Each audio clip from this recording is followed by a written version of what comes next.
The recent spate of foodborne illnesses that have been linked to Spaza shops and informal traders in our townships has thrown into sharp focus the issues of how these small businesses operate.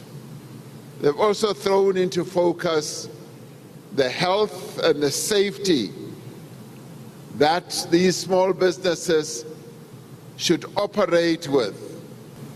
And so that is why it is important that through the decision taken by government, which we announced last week, we should be able to ensure that we bring small businesses into the mainstream of the economy.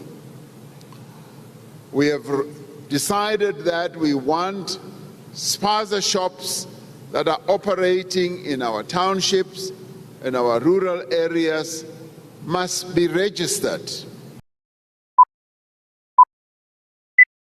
We are working hard. So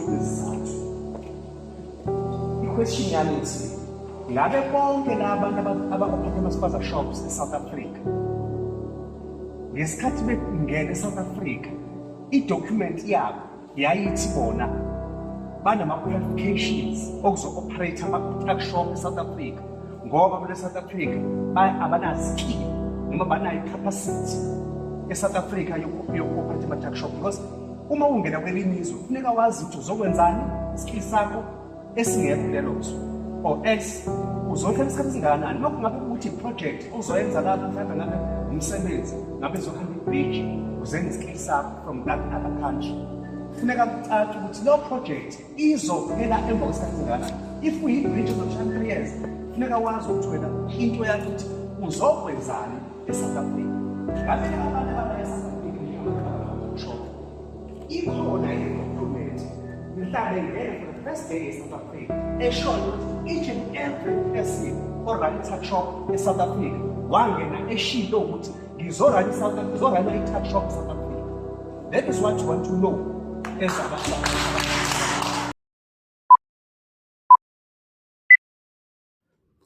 Welcome everyone to another epic episode, and let us just go into it without wasting any time. President Cyril Ramaphosa has given a 21-day grace period to those who have not registered their Spaza shop. So the Spaza shop is the small shop that we have here in South Africa, right?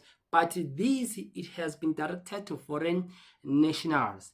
And we have seen South Africans coming out strongly and accusing the president of saying he is not fair to South Africans. Why they say that is because most of the foreign nationals which are here are undocumented. But it seems like our government is so willing to give them permits to operate shops. The same shops that have killed the economy in the townships. When I say that, I mean before the Somalians, the Indians, and other foreign nationals came in and invaded our township, these shops used to be run by South Africans. But now you hardly see any South African in each and every corner. In one corner, you'll find 3 shops of the same family, of the same people, occupied, blocked, right? So the competition is too high.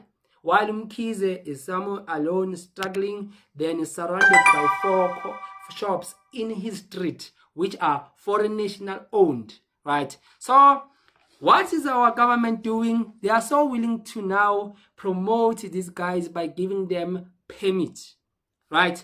I don't know why they decided to give them permit, because first thing first, that it needs to be asked, are you here legally? Where's your passport? Where's your visa? We want to see if you are documented, and we want to see that if you are here legally. Then step number 2, then you must pay a fee to get a permit, right?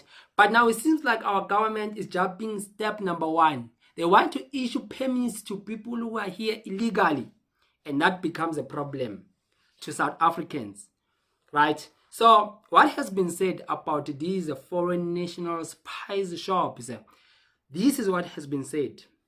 The President Ramaphosa has asked all the spice shops owner to register their businesses after 21 days. Then number 2, it says this comes after some of the shops are accused of selling counterfeit food and also expired food. Angry residents calling for the shop's closure. They look keenly on as inspectors raid this shop. Our children are getting sick because they are eating expired food. There's no date here. Where's the date here? What they uncovered was disturbing. The contents of this can expired in June. How can you sell this? This thing is expired on June.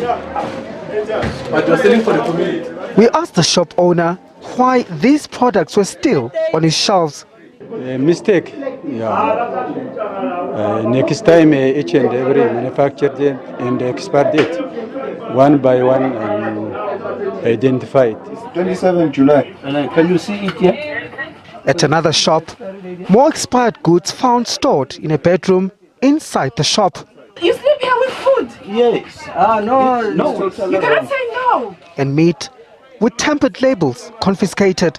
Why are you removing the expiry date? It's not expired. This is the price. My question is, how are your consumers going to know if it's expired or not if there's no expiry date on the pack itself? We check by that expired date. We check it. It's if fine, it is you know. expired, But then how does your customer know? the customers, they don't know. But Yes, that's where the problem is. The affected shops have since been closed, but irate residents wanted more.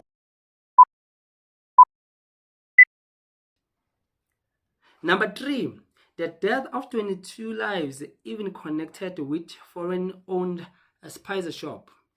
Number 4, 800 cases of food poison reported around operation in these shops. So now, you know, as this is happening, on the other hand, there's protests. South Africans are protesting. Operation Tudula is on the ground, is protesting, right? Hey, we know what happened to Operation Tudula. Since Lags went back to his friends there at the ANC, it seems like even the media is no longer showing interest in just televising them or reporting about them. It's like they are no longer there. But Operation Tudula there in Soweto, they are still pushing the agenda. So where is the problem in all of this? Why now people are angry? There's this frenzy about the position of what the president or his government is doing, right? Number 1, there's high unemployment rate in South Africa. A lot of youth, a lot of people are unemployment, especially the youth. And the government seems like they have no plan to turn the tables around. Number 2, the issue of illegal immigration. Illegal foreigners in the countries are too much. We have millions and millions of people who are undocumented here in South Africa. This began from the days of Mandela. After the end of the apartheid era, we had a problem of the borderless line, or people who just pass the rivers to come here in South Africa and buy bread and just go back to Mozambique or to Zimbabwe or to Swaziland, right? So people can just jump. No one will stop them. No one will ask anything, because even those who stop them, they take bribes. Those is our soldiers enforcement and our police enforcement. They are so corrupt to an extent that this corruption comes there on top of from our politicians, because it is our politicians who are selling the country of not wanting to do border control. So people, they can just pass in and pass out without being detected. There's no fence that is blocking anyone. There's no stop wall that is blocking anyone. It's granny's house. Abantu bayangena bazidalela. Right? And now when South Africans, they start to speak, they are labeled xenophobic. I refer to South Africans who are facing all these issues. They are facing issues of food that is counterfeit, fake food. They are facing issues of poison that is found in some food, right? So the ministry that goes around communicating with these Spaza shops, they have revealed some shocking things, and some of the things, the tin stuff, the cold drinks that these guys, they manufacture. Something that looks like a Coca-Cola, but it is not. Right? So there are a lot of things that is happening in the country. So another something that is happening is the corruption of the police and the soldiers.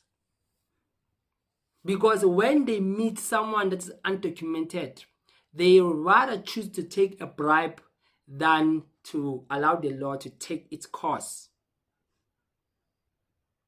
So this is a failed state. Then number 5, the last key point I wanted us to look at is our leaders who have no plans. They don't have the plans to tackle the issue of immigration. They don't have any plans to tackle the issue of border control.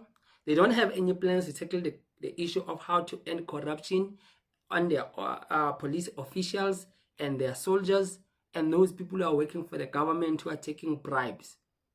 And they have no plans in terms of taxing foreign national spice shops, because so many of the food that has been sold, it is self-manufactured by them. They have their hub, they have their storages, they have their plant where everything is there, and they will just go with their bakkies, their trucks, and collect food and come and refill them in their spice shops. And the government, you only find out that it is not receiving even a cent when it comes to tax. Then on the other side, tax is high. It's billing South Africans like nobody's business. What kind of a government is this? No. South Africans, we need another turnaround strategy. Things are just not working.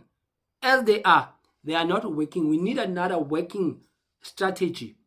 Right? And South Africans, it is their economy. They need to take their economy back by the help of the government. But seems like, this government is not for the people. This government is anti-people. It's against the people. Because it's not helping South Africans. The only thing that they want from South Africans is to overbill them. They must overpay the banks. They must overpay tax. They must overpay electric units. They must overpay everything. Petrol. We are always overpaying. It's like here in South Africa, we are rich. We are millionaires and billionaires, all of us. The way we pay, food hikes is up. Everything is expensive. But the government does not take care of its own. Does not take care of its own children. That's the problem here in South Africa. So now when people start to resort to other alternatives, then people will be called xenophobic. South Africans will be labeled in across the African continent as there are people who hate other Africans. It's black on black violence. But now who allowed it? Our leaders.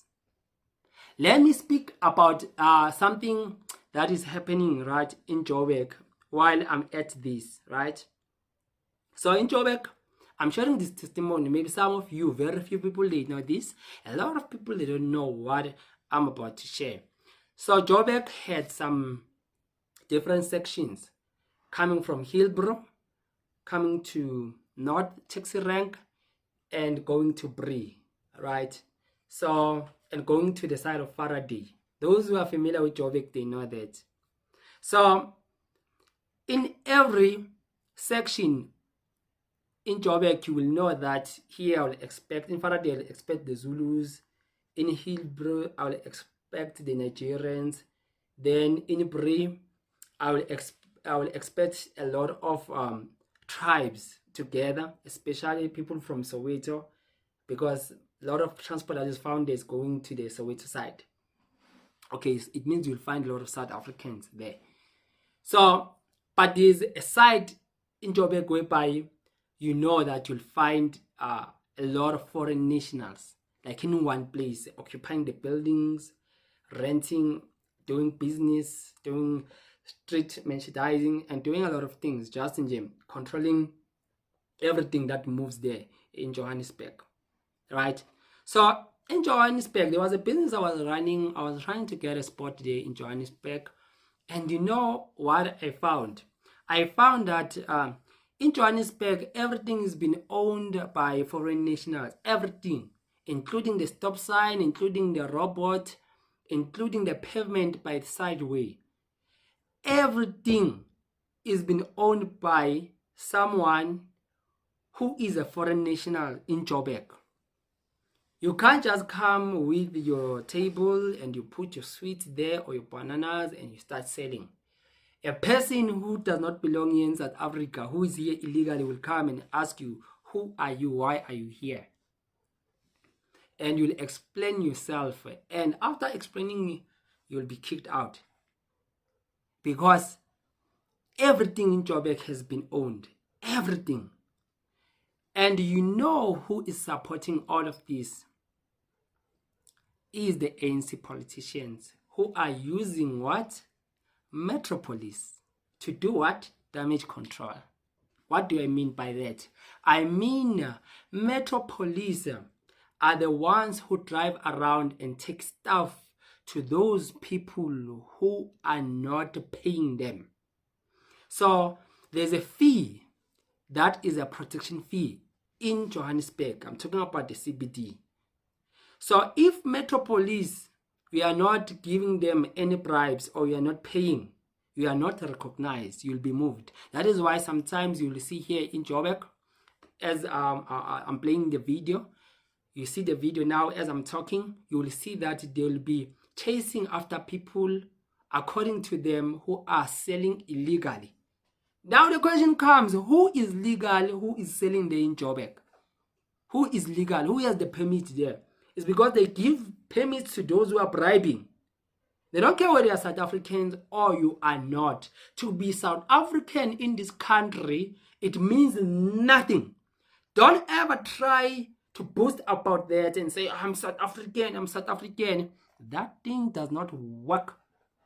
It is work, in fact, even to say it.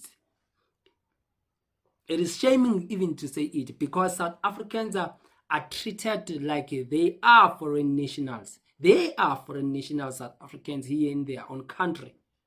They are treated that by government officials, the police, Metropolis, what they are doing there in Joburg to the street vendors. It is very, very wrong, because they are not giving them bribes. What kind of a country is this? Even these buildings that you see, most of the buildings in Joburg are empty. And you know what politicians are doing? Are selling these buildings to the foreign national pastors and foreign national billionaires and millionaires. Yeah, safety-wise, whatever it is. Why come here, Ryan? Come here. Yeah, come here. We are here, you just can all run around up and down. We've been asking for your name. So the building is not compliant. You've got always illegal dumping happening here, as you can see. So the building is not according to standards.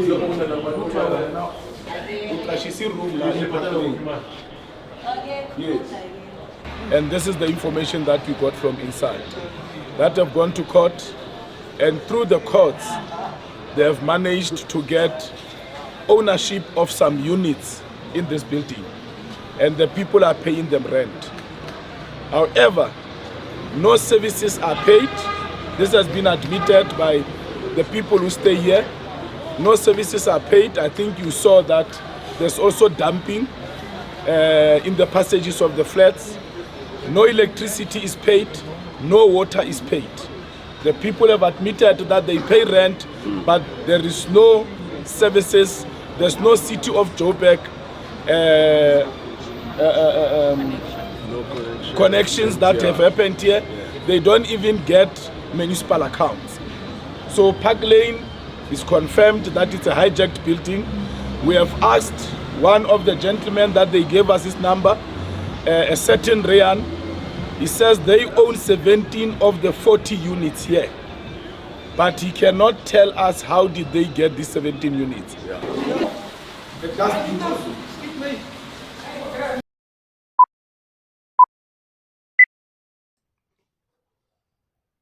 That is why when you get there in Joburg, there's a place called the Small Street.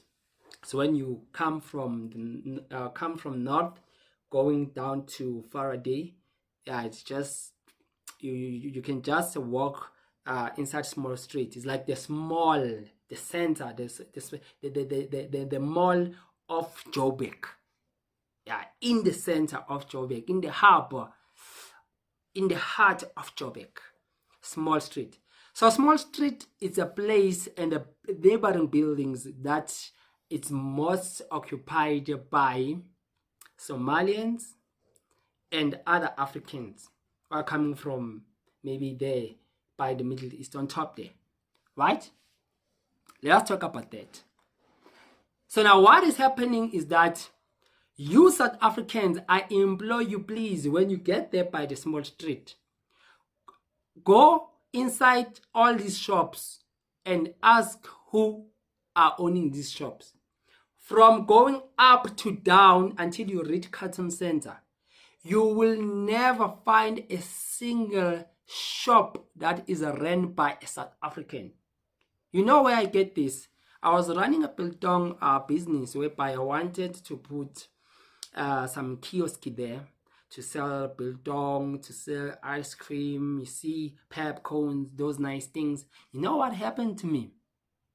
I went there and I offered to pay any amount that they want. But now the securities there, who knows this guy, who are protecting these guys, they said this to me. My brother, these guys will never give you a space here in the Small Street because you are South African and you are black. Because these shops, all of them, are reserved for their own kind, the Somalians. You can go there and ask, I'm not lying, here in South Africa.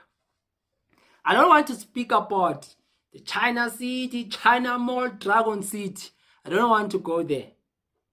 Because those ones are just doing this thing of slavery, free labor, cheap labor, using Africans. They are exploiting Africans. And no one is saying anything about it. And we South Africans, we rush and we go there to buy. Because if we are not buying to them, who is doing it here in South Africa? We will buy from who? Do we have Zimande or Mazibugo who's running a mall whereby we know that his stocks from China will go to him and buy these products? No one. Because South Africa, where it is not in a position of becoming a manufacturing country.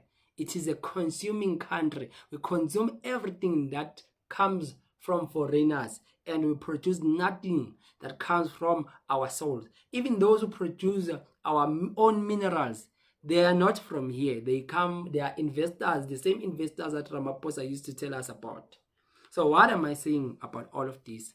I'm saying all the things, the building, the businesses, the opportunities, and where money is, the cradle of the harbor of economy, all those things has been taken. And we South Africans, we are just spectators. We are just watching the people making money and running our own stuffs, our own businesses in our own land. So we South Africans, I want to assure you there's nothing that makes you better than anyone. There's no privilege of becoming a South African unless you are a white person. Then the privilege will start there. But being a black person is like it is a curse in this country because all odds are against you. You can't open a shop in a small street in Joburg.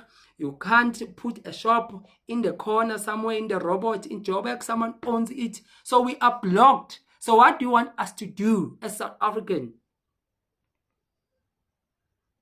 What do you want us to do? Because now you want to give foreign nationals Spaza shop permits.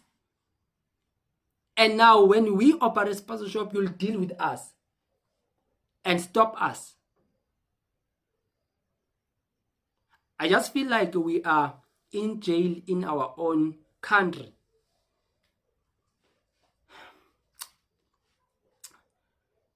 You know, this country, how it is ran, is not fair to us South Africans.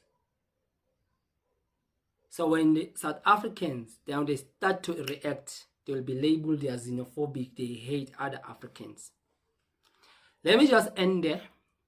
I will end up getting myself into trouble by exposing too much corruption of what has been done by the police, taking other people's veggies and fruits and taking them somewhere. I will tell you one day where they take this stuff. But there's a propaganda of everything that has been done. It's well calculated. If you are not paying them, they will deal with you.